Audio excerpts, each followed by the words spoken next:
Hello friends, మీ అందరికీ కూడా శుభం జరగాలని కోరుకుంటూ సుబ్రహ్మణ్య షష్ఠి లేదా స్కంద షష్ఠి శుభాకాంక్షలతో మరో కొత్త వీడియోతో మీ ముందుకు వచ్చేసిందండి మన ఛానల్. ఈరోజు మనం ఈ వీడియోలో 2025వ సంవత్సరము మార్గశిర మాసంలో సుబ్రహ్మణ్య షష్ఠి ఏ రోజు వస్తుంది, షష్ఠి తిథి ఎప్పటి నుంచి ఎప్పటి వరకు ఉంటుంది, ఉపవాస విధానము, నైవేద్యము, ఈ రోజు ముఖ్యంగా ఏమి పట్టింది, జ్ఞానం, సంతానం, వివాహం, ఆరోగ్యం, నాగదోష సమస్యలు, కుజదోషము, రుణబాధలు ఉన్నవాళ్ళు ఈరోజు ఏ విధంగా పూజించుకోవాలి, ఇంకా ఎన్నో విశేషాలతో ఈ వీడియో ఉంది ఫ్రెండ్స్. శివపార్వతుల రెండవ తనయుడు ఇంకా ఆ గణనాథుని తమ్ముడు అయిన కుమారస్వామి జన్మించిన రోజుగా, ఇంకా తారకాసురుడనే రాక్షసుని సంహరించిన రోజుగా మనము ఈ కుమార షష్ఠి అంటారు, సుబ్రహ్మణ్య షష్ఠిగా జరుపుకుంటాము. స్కంద షష్ఠి అని, సుబ్బరాయుడు షష్ఠి అని, సుబ్రహ్మణ్య షష్ఠి అని వివిధ ప్రాంతాల్లో వివిధ పేర్లతోటి జరుపుకుంటారు. ఇది తెలుగునాట కానీ ఎన్నో చాట్ల కూడా ఎంతో విశేషమైన పండుగ. స్వామివారికి వివాహం కూడా ఈరోజే జరిగిందని మన పురాణాలు చెబుతున్నాయి. అన్ని ఆలయాలలో కూడా శ్రీవల్లి దేవసేన సమేత శ్రీ సుబ్రహ్మణ్య స్వామికి వివాహాలు, ఇంకా స్వామివారికి అభిషేకాలు, విశేషంగా పూజలు జరుగుతాయి ఆలయాలలో. ఈరోజు కుమారస్వామి అని, సుబ్రహ్మణ్య స్వామి అని, షణ్ముఖుడని, కందుడు అని, మురుగన్, గుహుడు అనేక నామాలతోటి పిలుచుకుంటారు. మార్గశిర మాసంలో శుక్లపక్షంలో వచ్చే శుద్ధ షష్ఠి కలిగిన రోజున మనము సుబ్రహ్మణ్య షష్ఠి జరుపుకుంటాము.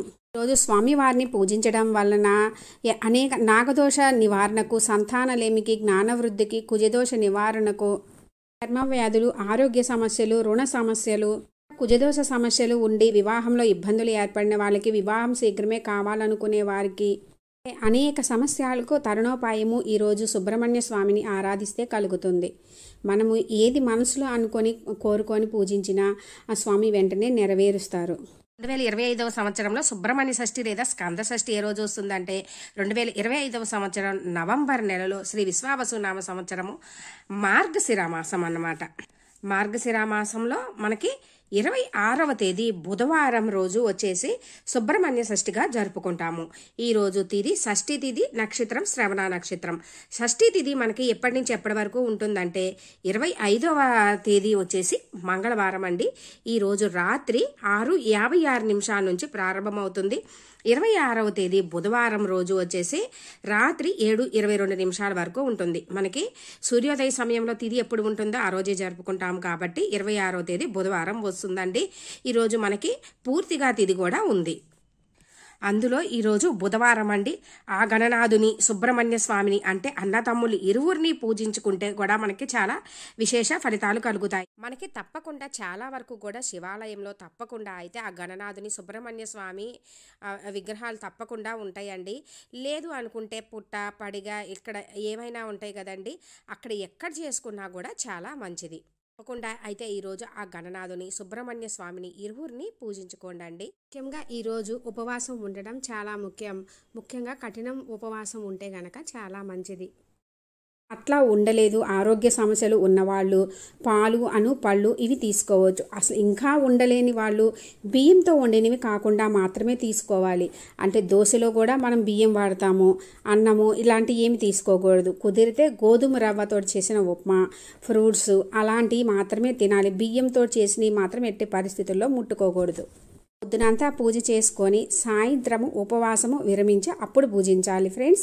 అది 7 తర్వాత మాత్రమే ఈరోజు ఉపవాసం విరమించడానికి టైము. రోజు సమస్త ఉపచారాలతో స్వామివారిని పూజిస్తే మన మనస్సులో ఉన్నటువంటి ఎటువంటి కోరికలైనా శీఘ్రమే నెరవేరుతాయి. నైవేద్యంగా పచ్చి ఆవు పాలు, పానకము, చలిమిడి, కొబ్బరితో కాయ తప్పకుండా అయితే కొట్టాలి ఫ్రెండ్స్. వడపప్పు, చిమ్మిలి ఇవి పెడతాము.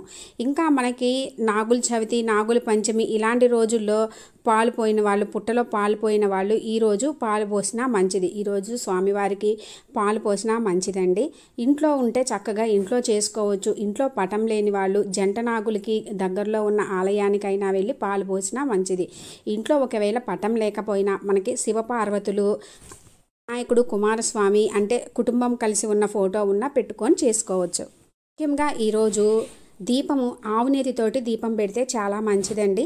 అది కూడా మనం ఒక మట్టి ప్రమిదలో ఉప్పు పోసి ఆ పైన ఒక 6 అంటే షణ్ముఖుడు కదండి, అందుకని 6 మిరియాలు వేసి ఆ పైన ఆవునేతితోటి దీపం పెడితే ఆలయంలో పెట్టుకున్న, ఇంట్లో పెట్టుకున్నా కూడా మనకి అన్నింటా విజయాలు చేకూరుతాయి. రోజు స్వామివారిని ఎర్రని పువ్వులు, ఎర్రని అక్షింతలు, పసుపు రంగు పళ్ళు అలాంటివి పెట్టాలి ఫ్రెండ్స్. 6 దీపాలు పెట్టి 6 సార్లు ప్రదక్షిణ చేస్తే ఇంకా మంచిది. ఎందుకంటే షణ్ముఖుడు కాబట్టి 6 ముఖాలు కలవాడు కాబట్టి 6 సార్లు చేస్తే మంచిది ఫ్రెండ్స్. రోజు స్వామివారిని పూజించేటప్పుడు తప్పకుండా చదవవలసినవి సుబ్రహ్మణ్య అష్టోత్తరము, ఇంకా సుబ్రహ్మణ్య కరావలంబన స్తోత్రము, కవచము, ముఖ్యంగా సుబ్రహ్మణ్య భుజంగ స్తోత్రము చదివితే మంచిది ఫ్రెండ్స్. ఈ సుబ్రహ్మణ్య భుజంగ స్తోత్రము పఠించితే అద్భుత ఫలితాలు కలుగుతాయి. ఈ చదువులేమో అనుకున్న సుబ్రహ్మణ్య స్వామి వారిది చదువుకొని ఇంకా శ్రీవల్లి దేవసేన సమేత శ్రీ సుబ్రహ్మణ్య స్వామినే నమః అని 108 సార్లు పఠిస్తే కూడా చాలా మంచిది. వాళ్ళలో ఈరోజు వివాహం జరుగుతుంది కదండి. శ్రీవల్లి దేవసేన సమేత శ్రీ సుబ్రహ్మణ్య స్వామి వారికి వివాహం కాని వాళ్ళు ఈరోజు వివాహం చూసిన ఆ వివాహంకి సంబంధించి అయినా వస్తువులు ఇచ్చినా వాళ్ళకి శీఘ్రమే వివాహం జరుగుతుంది. వివాహం కాని వారే కాదండి, వివాహం అయిన వాళ్ళైనా సరే చేసినా కూడా వాళ్ళకి భార్యాభర్తల మధ్య అన్యోన్యత ఉండి ఇప్పటికీ గొడవలు జరగకుండా ఎంతో చక్కగా ఉంటారు. చక్కగా తలస్నానం చేసి ఇంట్లో పూజించుకొని నైవేద్యము సమర్పించుకొని కొబ్బరికాయ కొట్టుకొని చదువుకోవాల్సినవి చదువుకొని దగ్గరలో ఉన్న సుబ్రహ్మణ్య స్వామి ఆలయ దర్శనం చేసుకుంటే మంచిది.